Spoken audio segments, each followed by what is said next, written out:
Hola, gente libre. Bienvenidos a En Primera Plana. Un viento de cambio sopla sobre la diplomacia internacional. Ya lo anticipábamos ayer.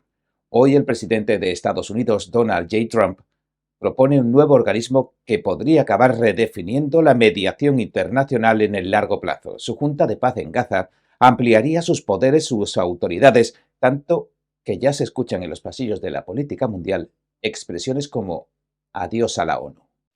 En los últimos años, las Naciones Unidas no han alcanzado todo su potencial debido a la burocracia y la mala gestión. Mientras que el presupuesto regular de las Naciones Unidas ha aumentado en un 140% y su personal se ha más que duplicado desde el 2000, no estamos viendo resultados acordes con esta inversión.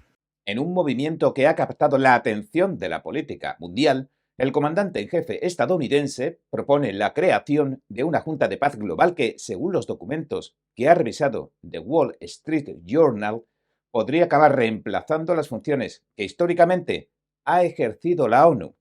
La carta que Trump habría enviado a los posibles miembros establece un asiento permanente por $1.000 millones, que todas las decisiones se centralicen en su figura como presidente y la autoridad para supervisar conflictos internacionales más allá de Gaza. En otras palabras, el sistema diplomático internacional, tal como lo conocemos, puede estar a punto de sufrir un cambio radical.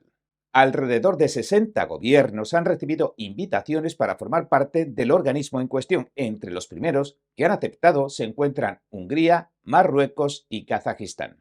El estatuto de la nueva organización establece que Donald Trump será el presidente inaugural de la Junta de Paz y que cuenta con autoridad para nombrar y destituir miembros, vetar decisiones y crear nuevas entidades que hagan cumplir la misión del organismo. Solo elegiría un sucesor si decide renunciar voluntariamente o por cuestiones de incapacidad, pero en resumen, el control depende y parte de la figura del presidente o del sucesor que nombre. No solo las Naciones Unidas no están resolviendo los problemas que deberían, sino que, con demasiada frecuencia, en realidad están creando nuevos problemas que debemos resolver. El mejor ejemplo es el problema político número uno de nuestro tiempo: la crisis de la migración descontrolada. Está fuera de control. Sus países están siendo arruinados. Las Naciones Unidas están financiando un asalto a los países occidentales y a sus fronteras. En 2024, la ONU presupuestó $372 millones en asistencia en efectivo para apoyar a aproximadamente 624,000 migrantes que se dirigían hacia Estados Unidos. Piénsenlo, la ONU está apoyando a personas que ingresan ilegalmente a Estados Unidos. Y luego tenemos que sacarlas. La ONU también proporcionó alimentos, refugio, transporte y tarjetas de débito a inmigrantes ilegales. ¿Pueden creerlo? En su camino para infiltrarse en nuestra frontera sur, millones de personas pasaron por esa frontera sur. Hace apenas un año, millones y millones de personas estaban entrando, 25 millones en total, durante los 4 años de la incompetente administración Biden. Y ahora lo hemos detenido. Totalmente detenido. De hecho, ya ni siquiera vienen porque saben que no pueden pasar. Pero lo que ocurrió es totalmente inaceptable. Se supone que la ONU debe detener invasiones, no crearlas ni financiarlas. En Estados Unidos, rechazamos la idea de que se permita que un gran número de personas de tierras extranjeras viaje a medio mundo, invada nuestras fronteras, viole nuestra soberanía, cause crimen sin control y agote nuestra red de seguridad social. Trump se ha convertido en uno de los mayores críticos de la ONU. Sostiene que ha sido ineficaz para resolver o incluso prevenir conflictos modernos, un argumento que se ve fortalecido por las recientes decisiones estratégicas de Washington. Y es que esta iniciativa diplomática se da en un contexto más amplio. Recientemente Estados Unidos ha anunciado que se retiraba de decenas de organismos internacionales. También ha reducido su participación en varias agencias del sistema de la ONU, acciones que algunos analistas interpretan como parte de una estrategia nacionalista y antiglobalista. Según el Time, para la gente de a pie, este cambio va más allá de la política entre estados. La legitimidad de gestionar crisis humanitarias, la reconstrucción de zonas en conflicto y la cooperación internacional podría depender de una estructura liderada por un solo país. Esto Plantea preguntas sobre transparencia, rendición de cuentas y participación democrática en asuntos que afectan vidas y recursos globales. Este nivel de autoridad concentrada se ve poco en los organismos multilaterales. De hecho, marca un contraste con la estructura de la ONU. While the world needs the United Nations, El mundo necesita a las Naciones Unidas. Y las Naciones Unidas también necesitan al mundo. La ONU necesita a los gobiernos y a los ciudadanos, a los funcionarios y parlamentarios, a los diplomáticos y delegados. La ONU los necesita. the UN needs you. A diferencia de la ONU, donde las decisiones se toman por consenso entre los 193 países, esta organización propone un modelo centralizado con mandato global y recursos financieros directos. El objetivo declarado: superar lo que la Carta describe como enfoques que perpetúan, cito, la crisis en lugar de ayudar a la gente a superarla. Cierro cita.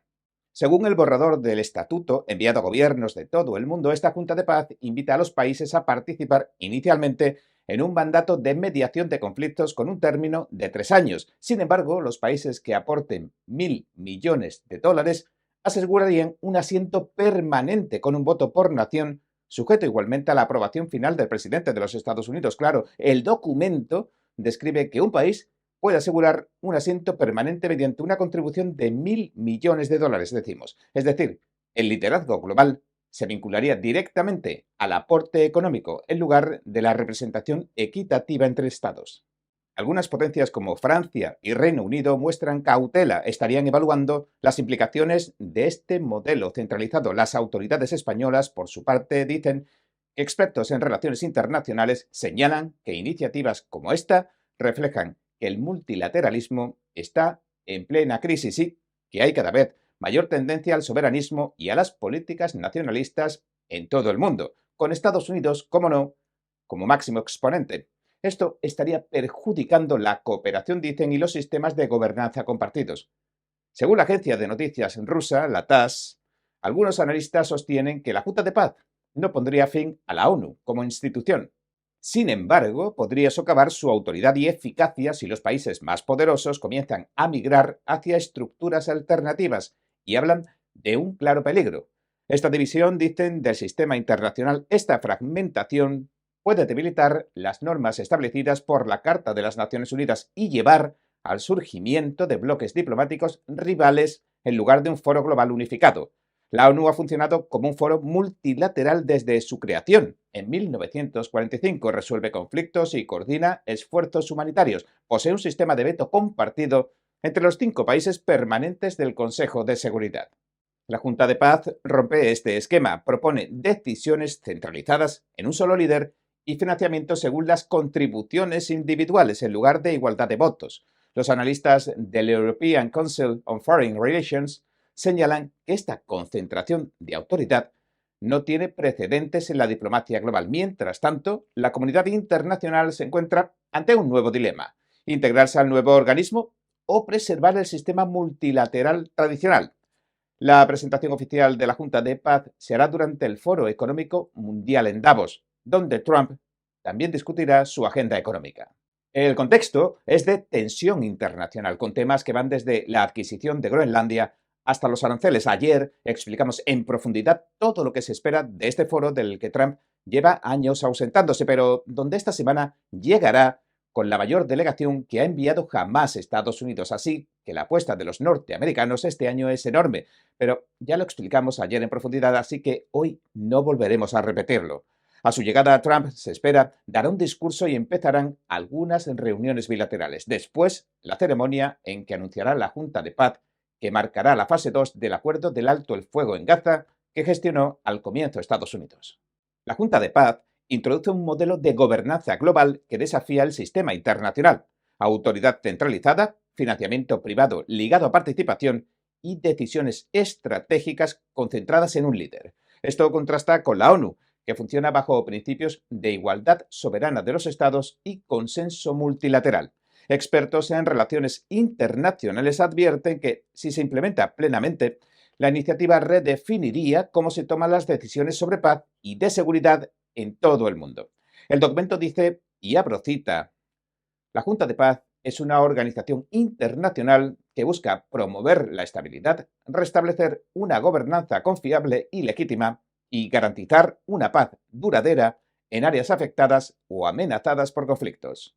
Y es que la Junta de Paz de Trump plantea un escenario jamás visto, un organismo internacional con alcance global, poder concentrado en un solo líder y financiación vinculada a contribuciones directas de los estados. Mientras los gobiernos discuten su participación y los ciudadanos observan las implicaciones, el mundo se ve ante preguntas fundamentales, como ¿puede coexistir este nuevo modelo con la ONU? ¿O estamos presenciando el inicio de una transformación del orden mundial tal como lo conocíamos? Los pasillos de Nueva York y Davos parecen contener la respiración, mientras la historia de la diplomacia global puede estar reescribiéndose ante nuestros ojos. Y es que lo que está en juego no es solo la arquitectura de la diplomacia global, sino la manera en que las naciones cooperarán o competirán en materia de seguridad y paz. ¿Puede el presidente destituir a un miembro de la Reserva Federal? ¿Y qué significa esto para la independencia del banco central más influyente del planeta, para la piedra angular del sistema financiero mundial? En Washington, la Corte Suprema de Estados Unidos tendrá que responder a esta y a otras preguntas en un caso sin precedentes que podría acabar definiendo cómo se ejerce el poder económico en el siglo XXI. ¿Cambiará de manos? ¿Qué podría significar para países, empresas y ciudadanos de a pie como usted y como yo? Bienvenidos a En Primera Plana. Y ahora, entremos en materia. Parece ser que cometió una infracción y no puede cometer infracciones, especialmente de este tipo, porque está a cargo de las hipotecas y necesitamos personas que estén 100% por encima de cualquier duda, y no parece que lo esté. En el caso Trump contra Cook, el tribunal más alto de la nación examina si el presidente Donald Trump puede despedir a Lisa Cook de la Junta de Gobernadores de la Reserva Federal. Hoy se celebró la audiencia de un litigio que comenzó en agosto. El presidente Donald Trump anunció que destituía a Lisa Cook, uno de los 7 gobernadores de la Fed. Aseguró que cometió irregularidades en declaraciones hipotecarias antes de su nombramiento. En concreto, declaró 2 de sus viviendas como primera residencia para tener que pagar menos. Pero Cook, que ejerce de gobernadora desde 2022, ha negado categóricamente esas acusaciones hasta la fecha. Tampoco la han acusado penalmente. En los distintos escritos que ha presentado mi equipo legal, que es muy capaz, se han abordado extensamente las cuestiones relacionadas con este caso y su posible impacto en la Reserva Federal. Debido a que el caso sigue en curso, sería inapropiado que hiciera más comentarios hoy. La acusación denuncia que es la primera vez que un presidente despide a un miembro de la Junta de Gobernadores de la Reserva Federal en toda la historia de Estados Unidos y sin que medie ningún proceso judicial. Cook reaccionó al despido interponiendo una demanda federal. Argumentó que la ley del Banco Central de la Reserva solo permite despedir a un gobernador por, cito, causa justificada, cierro cita. Es decir, por un comportamiento negligente o indebido en el desempeño del cargo. Esto es lo que se sobreentiende, ya que no está estipulado, lo cual para la defensa no encaja con la petición del presidente. Por ahora, Cook permanecerá en su cargo hasta que se resuelva su apelación, y hoy la Corte escuchó los alegatos para deliberar si debe mantener esa decisión o cambiarla. Pero hagamos un poco de memoria. Antes, la Corte Suprema le ha permitido a Trump despedir temporalmente mientras que se procesa a los líderes de otras agencias independientes. En mayo, por ejemplo, el Alto Tribunal, al pronunciarse sobre la eliminación de miembros de la Junta de Protección del Sistema de Mérito y la Junta Nacional de Relaciones Laborales, el tribunal definió a la Reserva Federal como un caso especial porque las demás sí que están bajo el control del presidente. Escribieron esto. La Reserva Federal es una entidad cuasi privada con una estructura única que sigue la tradición histórica distintiva del primer y segundo Banco de los Estados Unidos. Y es que la clave podría estar en la naturaleza jurídica e histórica de la Fed, algo único dentro del Estado estadounidense, y su independencia la aísla también del vaivén político. Así que el mensaje implícito es, si un presidente puede despedir a un gobernador de la Fed por razones políticas, que son supuestamente políticas, diríamos, puede controlar las tasas de interés. Y si controla las tasas, controla la economía.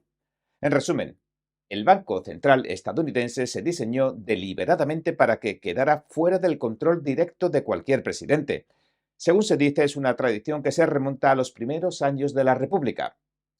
En los litigios anteriores, los tribunales inferiores ordenaron que Cook permaneciera en su cargo. Sin embargo, la administración Trump sostiene que el presidente tiene autoridad ejecutiva para definir una causa justificada, ojo, sin revisión judicial, y que los tribunales no deben interferir en la destitución una vez que ésta se decide, pero varios jueces de la Corte Suprema, incluidos conservadores, no parecieron tenerlo tan claro hoy durante la audiencia.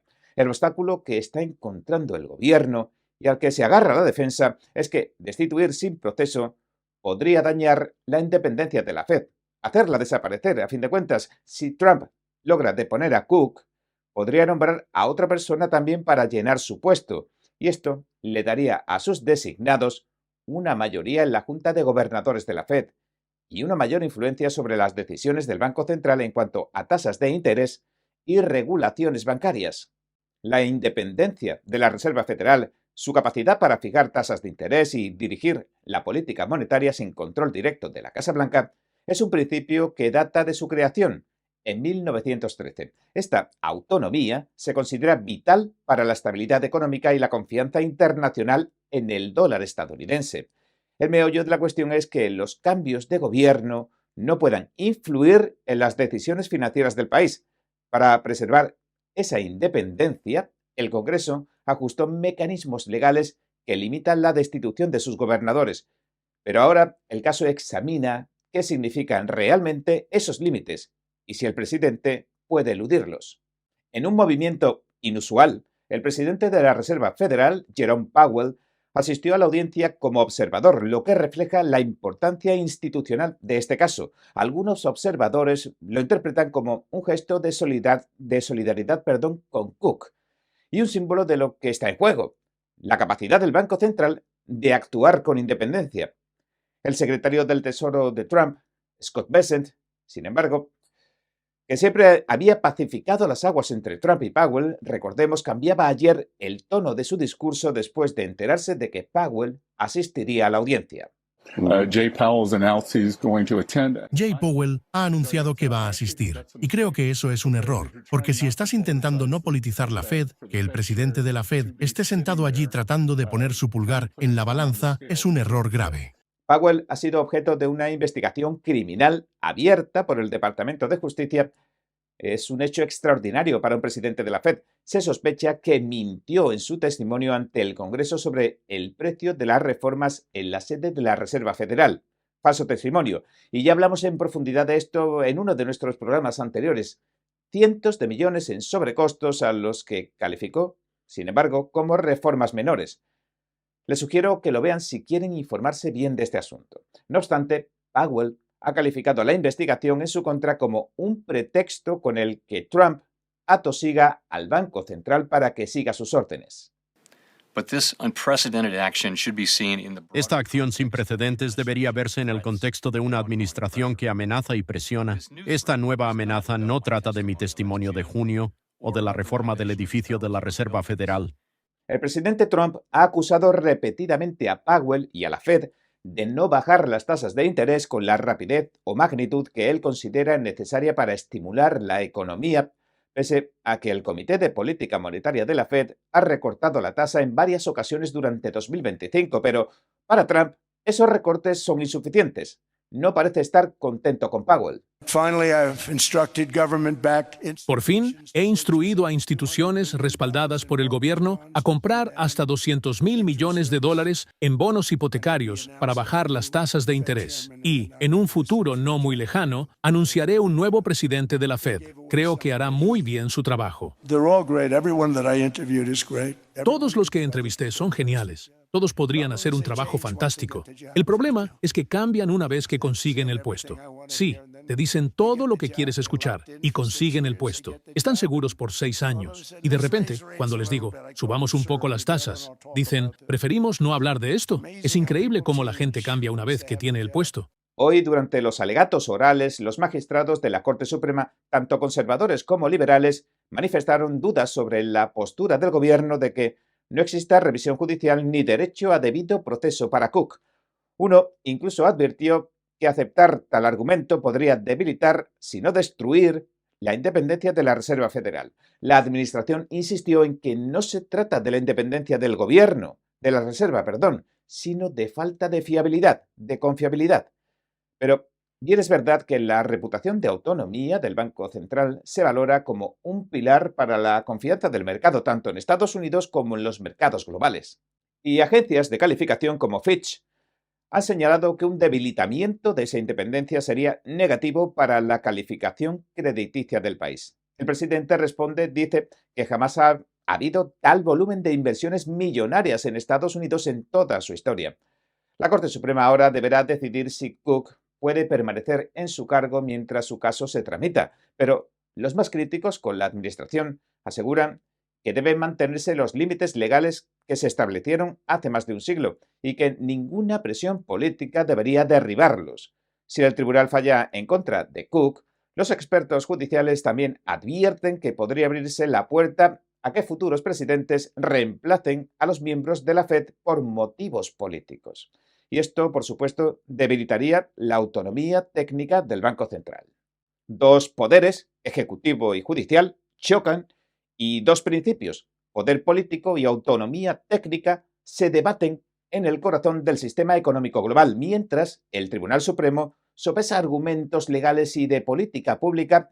La decisión que adopte no solo afectará a una funcionaria o a un presidente, sino al modelo mismo de independencia de los bancos centrales del mundo.